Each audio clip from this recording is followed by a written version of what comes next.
At 45 years old, I was cleaning the 15th floor of an empty office building when a stranger stopped in the hallway and whispered my name. Elena Joel? I froze, clutching my mop. My uniform smelled of bleach. My shoes were worn thin. For a moment, I thought he had mistaken me for someone else, someone who hadn't lost everything. Before I tell you how I got my revenge, hit that like button and tell me in the comments where you're watching from. Trust me, you'll want to hear how this ends. 5 years earlier, I had been a senior finance manager, respected, confident, and married to the man I thought would grow old with me. Then came the rumors, the fake reports, and the betrayal that ended my career. My husband, Daniel, stood beside my boss as they called me a thief. By the time I proved nothing was missing, I was already blacklisted. Now, I cleaned offices for minimum wage. The man in the hallway bent to pick up a dropped folder, and I saw a faded company logo, my old firm's. He looked up with trembling hands. "You don't know who you really are, do you?" he said softly. Something in his eyes, pity mixed with awe, made my heart pound. That night, under the flicker of the hallway lights, my second life began. 5 years earlier, I walked into the glass conference room believing it was just another Monday meeting. The air smelled of coffee and cold ambition. My boss, Miranda Hale, smiled too sweetly, and my husband, Daniel, sat beside her in a tailored suit I'd bought him. "Elena," Miranda began, sliding a folder toward me, "we found some irregular transfers, money routed to a private account under your initials." I laughed at first. "That's impossible. I manage the reports, not the accounts." But Daniel wouldn't meet my eyes. The folder opened like a coffin. There were screenshots, signatures, mine, forged but perfect. I felt the room tilt. My mouth went dry. "I didn't do this," I said, voice shaking. Miranda leaned forward. "The board disagrees. Effective immediately, you're suspended pending investigation." Daniel finally spoke. "Maybe you should take some time off." His tone was calm, rehearsed. Security escorted me out while everyone watched. My phone buzzed with messages from friends, questions, silence, then distance. By sunset, my reputation was gone. That was the day my world cracked, though I didn't yet know who held the hammer. Enjoy our revenge stories? Subscribe, like and drop your location in the comments. I spent the next few weeks trapped inside my small apartment, surrounded by unopened letters and unanswered calls. Every morning, I woke hoping it was all a mistake, that someone would call and say they'd found the truth. No one did. When the company released a statement saying I'd violated ethical standards, my world ended. Friends I'd mentored blocked me. My bank account froze. Job offers vanished. I couldn't even get an interview at places I once supervised. Daniel moved out 2 days later. He said he needed space. I begged him to believe me, but his silence was louder than any accusation. A month later, I saw the wedding photo, Miranda in white, Daniel beside her, smiling like he'd won something. The date was 2 weeks after our divorce. That night, I packed the last of my things into 2 suitcases and left the city. I told myself I'd rebuild somewhere no one knew my name. But lies travel fast, faster than truth. Everywhere I went, my past arrived first. When rent ran out, I traded my briefcase for a bucket. Pride doesn't feed you, work does. That's how a finance manager became a janitor. Night shifts have their own kind of silence. The kind that hums through fluorescent lights and makes your thoughts louder than your footsteps. I pushed my cart down long corridors lined with polished glass, my reflection staring back like a ghost. No one looked twice at the cleaner. I liked that. After years of stares and whispers, invisibility felt safe. The pay was small, but it kept me breathing. I rented a room above a bakery, learned how to stretch soup for 3 days, and told myself this was temporary. Still, every time I passed an office window, I saw people in suits laughing, typing, living the life I'd lost. One night, I found myself cleaning the 15th floor, the same company's logo etched on the door. My old firm. My hands shook as I scrubbed the glass, wiping away fingerprints that weren't mine. For a moment, I almost left. But hunger is stronger than pride. I finished the shift, keeping my head down. Then, just as I was about to leave, I heard footsteps. A man's voice called softly behind me, "Elena Joel?" My mop slipped from my hands. The past had finally found me. He was an older man with silver hair and tired eyes. His suit looked expensive but worn, like it had seen better years. He carried a leather folder pressed to his chest, and his hands trembled when he spoke. "I didn't mean to startle you," he said. I never thought I'd see you here." I stared, confused. "Do I know you?" He gave a small smile. "Not yet. But I knew your father." The name hit me like a forgotten melody, Jonathan Joel. A man I'd lost when I was 16, before I could ask why he'd walked away from his company, from us. "You worked with him?" I asked. "I did," he said. "And I've spent years trying to find you." He opened the folder, revealing old papers, faded with time.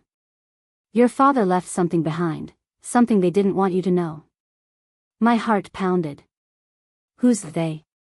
"The people who took everything from him," he said softly. "And from you." He looked around the hallway, as if the walls could listen. "Meet me tomorrow night," he whispered. "There's more. Much more." Then he turned and disappeared into the dark corridor, leaving my world trembling again. The next night, I almost didn't go. Part of me feared he was a scammer or worse, a ghost from my humiliation come to mock me. But curiosity is a powerful thing, especially when you've lost everything. I met him at a quiet cafe across from the old city library. He sat near the window, the same folder resting on the table like a secret waiting to be opened. "My name is Henry Cross," he said. "Your father trusted me once. Before they ruined him." He slid a document toward me, a company registration form dated 25 years ago. My father's signature was there, beside another name I recognized instantly. Miranda Hale. She was his partner, Henry said. But she forged papers after his heart attack, took control, and buried his name. Your inheritance, his shares, everything vanished under her company's new name. I stared at the papers, my throat tight. "You're saying she stole his company?" He nodded. "And later, when you worked there, she made sure you were destroyed the same way he was." My hands trembled as I traced the faded ink of my father's name. For the first time in years, anger felt cleaner than fear. Henry returned the next night with another folder, thicker, heavier. Rain streaked the cafe window while my heart thudded like a drum. "This," he said, placing it in front of me, "is what your father hid before he died. He created a trust in your name. His shares, his patents, his dividends, they were never legally transferred. They were stolen, yes, but not erased." I blinked at the stack of stamped documents. Each page felt like a ghost reaching through time. "Why now? Why tell me this after all these years?" "Because," he said quietly, "I finally found proof. And you're the rightful heir." The words didn't feel real. I was a janitor. I slept in a rented room above a bakery. Heirs lived in mansions, not in tiny spaces that smelled like bleach and old bread. He handed me a small flash drive. "This contains everything. The current company value, over 800 million. If what's inside checks out, that fortune belongs to you." I couldn't breathe. 800 million? Henry smiled sadly. "Miranda Hale built her empire on your father's grave. It's time someone reminded her who really owns it." That night, I didn't sleep. I planned. The next morning, I stared at the flash drive like it was a live wire. $800 million. It sounded impossible, almost cruel, like life was playing another trick. But when I opened the files on Henry's old laptop, numbers didn't lie. There were digital ledgers, signed agreements, and a trail of hidden accounts all linking back to my father. Every document proved what Miranda had stolen. I felt my pulse rise. For years I'd been cleaning the floors she walked on. Now, I had the power to make her see me again, but on my terms. Henry watched quietly as I scrolled. "You can go to the police," he said. "Or you can do what your father never could, take it back." "Take it back how?" I whispered. "By showing them who you are," he said. "By showing them the truth." That night, I dug out my old blazer, the one I wore the day I was fired. It still smelled faintly of coffee and tears. I stood in front of the mirror and barely recognized the woman staring back. I wasn't just a janitor anymore. I was a storm waiting to break. I walked into Hale Industries on a Wednesday morning, the same building I used to clean every night. The receptionist didn't even look up at first, just pointed toward the service elevators. "I'm not here to clean," I said. My voice didn't shake this time. She blinked, finally noticing the dark blazer, the briefcase, the calm fire in my eyes. "Do you have an appointment?" "Tell Miranda Hale," I said, "that Elena Joel would like a word." Her face went pale. Security tried to stop me, but Henry had already sent legal notices to every board member that morning. The company's ownership documents were being reviewed by the court. By the time Miranda appeared in the lobby, heels clicking, eyes sharp, I was already standing beneath her giant portrait. "Elena," she said with that same fake sweetness. "You shouldn't be here." "Funny," I said. "That's exactly what you told my father." Her smile faltered. "What are you talking about?" I placed the folder on the counter between us. "The truth, Miranda. The one you buried 25 years ago." I just dug it up. For the first time, she had no words. And I finally did. The boardroom smelled of tension and expensive perfume. Miranda sat at the head of the long glass table, pretending not to be nervous. Her perfect smile cracked when she saw Henry beside me, carrying the original documents. "I'm not here for revenge," I began. "I'm here for truth." Miranda laughed softly. "Truth? You forged transfers, Elena. You cost us millions." Henry placed the files down.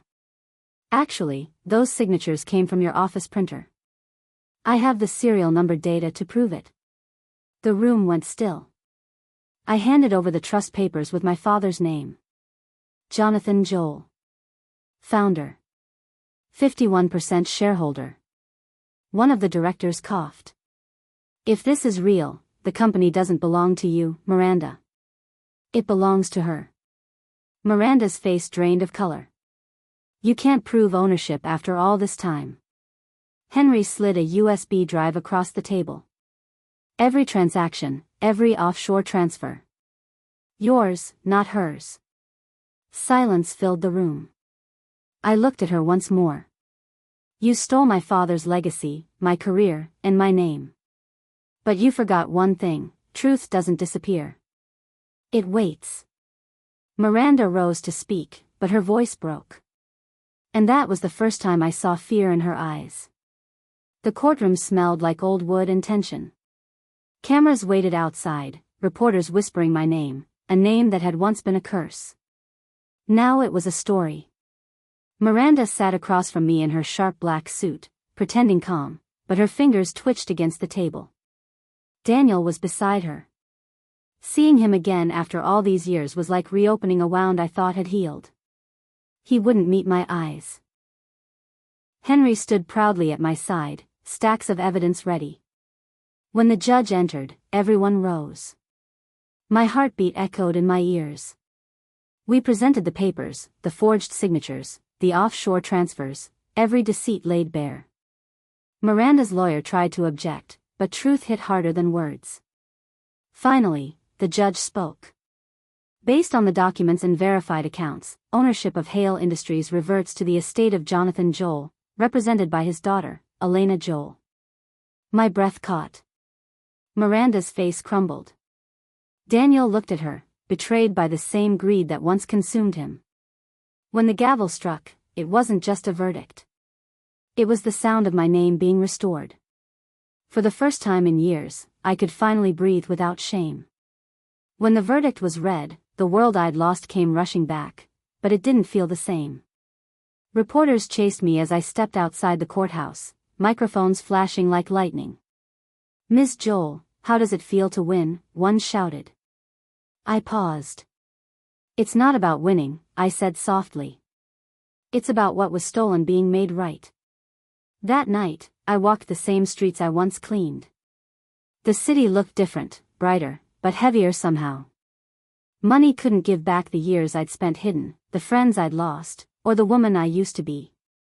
Henry met me at the cafe where it all began. "It's over," he said. "No," I replied, staring at my reflection in the window. "It's just beginning." The next morning, I received the official statement, $823 million transferred under my name. The company, my father's company, was legally mine. But when I looked at the balance, I didn't feel power. I felt responsibility. I thought about Miranda, about Daniel, about the girl who once trusted them. Revenge had burned hot for years, but now that I held everything, the fire began to cool. Justice was mine. Now I had to decide what to do with it. For days, I couldn't sleep. My phone buzzed non-stop. Lawyers, reporters, distant relatives who suddenly remembered my name. Everyone wanted a piece of me, of the story, of the fortune. But beneath all the noise, one question kept echoing: what now? I visited my father's grave for the first time in years. The marble was cracked, the name almost faded. I knelt beside it, tracing the letters with my fingertips. "I did it, Dad," I whispered. "They can't erase us anymore." The wind carried the scent of rain and something like peace. But peace felt empty without purpose. That night, I sat by my window, watching the city lights blink below. I thought of the women I used to work beside, the ones who were too old, too tired, too overlooked. Women who started again from nothing. Women like me. By sunrise, my mind was made up. I wouldn't just rebuild the company. I'd rebuild the system that broke me. If Miranda Hale's empire was built on greed and deceit, mine would rise on truth and opportunity. It was time to stop surviving and start leading. For once, the future didn't scare me. It belonged to me now. When I walked into Hale Industries again, this time as its owner, the lobby felt smaller. The marble floors that once reflected my shame now mirrored my strength. Employees whispered, unsure if they should greet me or look away. I smiled. "Good morning," I said. It felt powerful, but not cruel. My first act was simple. I changed the name. Joel Enterprises. The name my father deserved to see on every wall. The next step was harder, cleaning the company from the inside out. Corruption ran deep, hidden beneath fancy titles and polite smiles. I called meetings, reviewed accounts, and replaced leaders who thought power was a throne instead of a duty.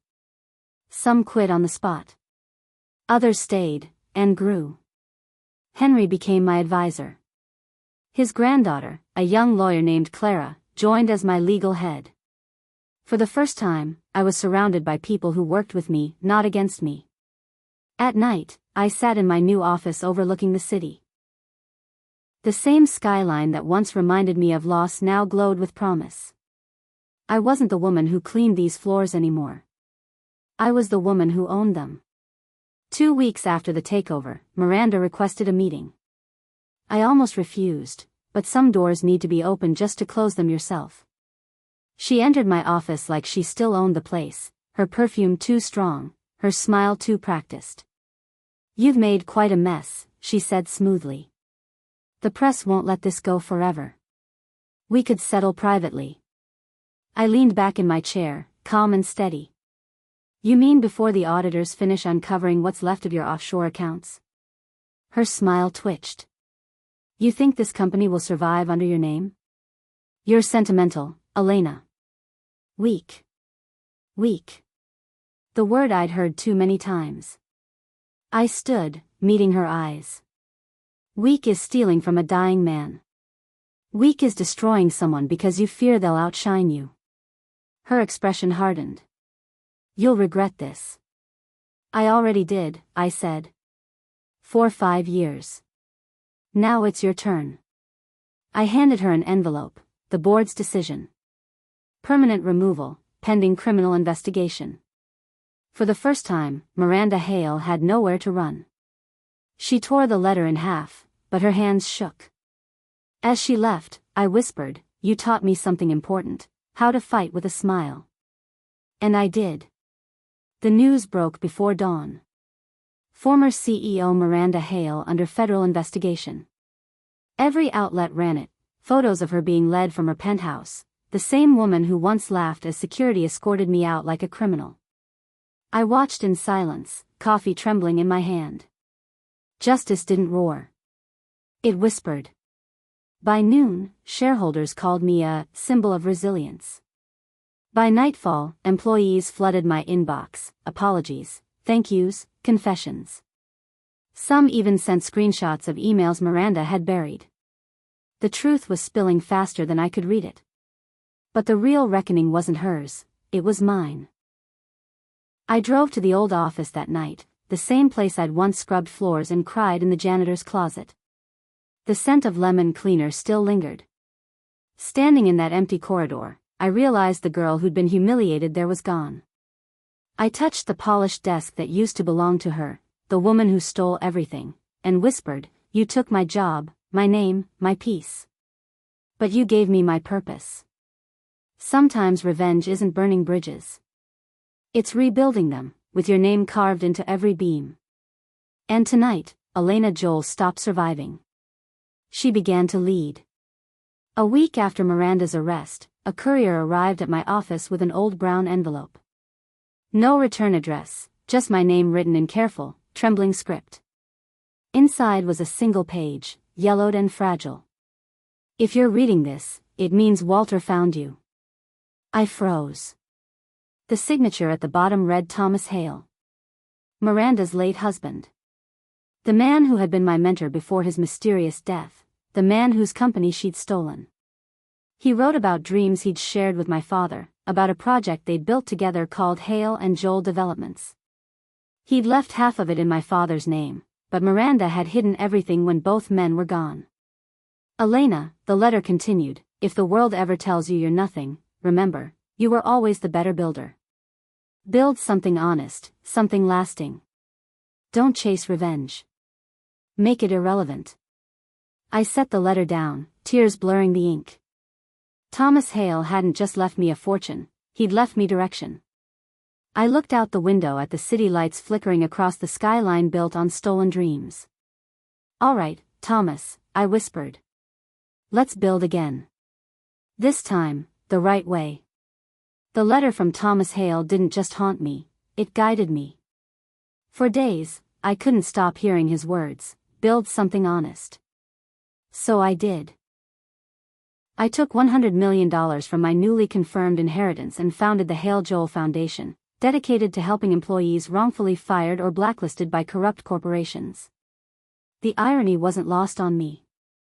I was once the woman mopping offices I used to manage. Now, I'd make sure no one else had to live that humiliation. We launched quietly, no press, just action. Within a month, we'd reopened cases, cleared records, and restored pensions to people destroyed by greed. One woman, Denise, a single mother accused of embezzlement, cried in my office when we handed her a reinstatement letter. "You believed me when no one else did," she whispered. I smiled softly. Someone once did that for me.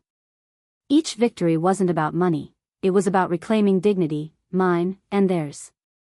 At night, I'd sit in my office overlooking the city and imagine my father and Thomas Hale standing beside me, proud, silent, watching the world we were rebuilding. The power I'd once feared had become purpose. And purpose, I was learning, is the purest form of revenge.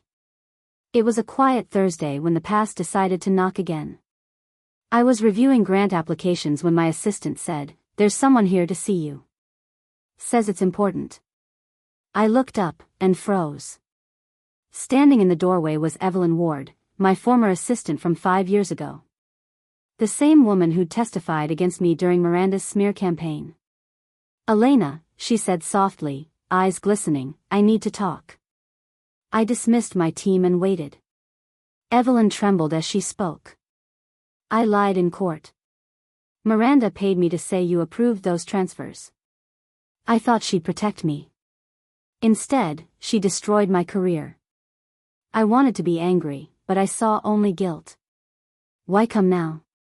I asked. "She's trying to make a deal. Federal prosecutors offered her leniency if she confesses, but she's dragging you into it again, saying you knew." I exhaled slowly. The old fury flickered, but then steadied into calm. "Let her talk. I have the truth now." Evelyn slid a flash drive across the desk. "This proves everything." On it were recordings, Miranda threatening, manipulating, covering her crimes. The story wasn't over. But this time, the truth was on my side. And I intended to use it. The flash drive Evelyn gave me was small, innocent looking, but it carried the weight of years. Henry and I spent the night listening to every file.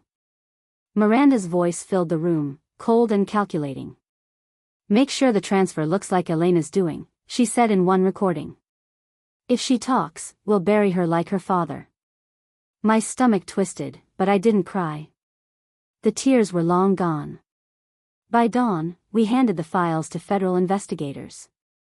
Within hours, the news spread: Miranda Hale confesses to corporate fraud, forgery, and witness manipulation. It didn't feel like triumph. It felt like quiet release. Later that afternoon, I received a call from the prosecutor. "She wants to meet you," he said. I hesitated. Then I agreed. When I entered the holding room, Miranda looked smaller than I remembered, her confidence stripped away, her eyes hollow. "Elena," she murmured. "I didn't mean for it to go that far." "Yes, you did," I said evenly. "But now, you finally told the truth." She looked up, defeated. "What will you do with it?" I stood. "Exactly what you never did, use it to make something right." Then I walked out, leaving her silence behind. The morning after Miranda's confession, my office was flooded with calls: investors, media, even government officials. Everyone wanted a quote, a statement, a headline. But one message stood out. It came from Evermark Holdings, a global conglomerate that had once partnered with Hale Industries. Their CEO, Victor Lang, requested a private meeting. "We'd like to discuss a merger," the message read. Part of me wanted to delete it. I'd seen what power did to people. But something told me to hear him out. When Victor arrived, he didn't bring lawyers or cameras, just a thin folder and a calm smile. "Ms. Joel," he said, "we've been watching your rise. You took a broken empire and rebuilt it with integrity. We want to invest in that." He offered a partnership worth billions, one that would make Joel Enterprises a global force for innovation and transparency. I studied him carefully. "Why me?" He smiled faintly. "Because people trust you now. And trust is the new currency." For the first time, power didn't feel dirty, it felt earned. I told him I'd think about it. As he left, I realized something I hadn't before. The world that once rejected me was now asking for my hand. For days, I couldn't stop thinking about Victor Lang's offer. A global partnership could change everything, expand our reach, multiply our impact. But with it came the same risk my father once faced: power in the wrong hands. I reread Thomas Hale's letter again and again. Build something honest.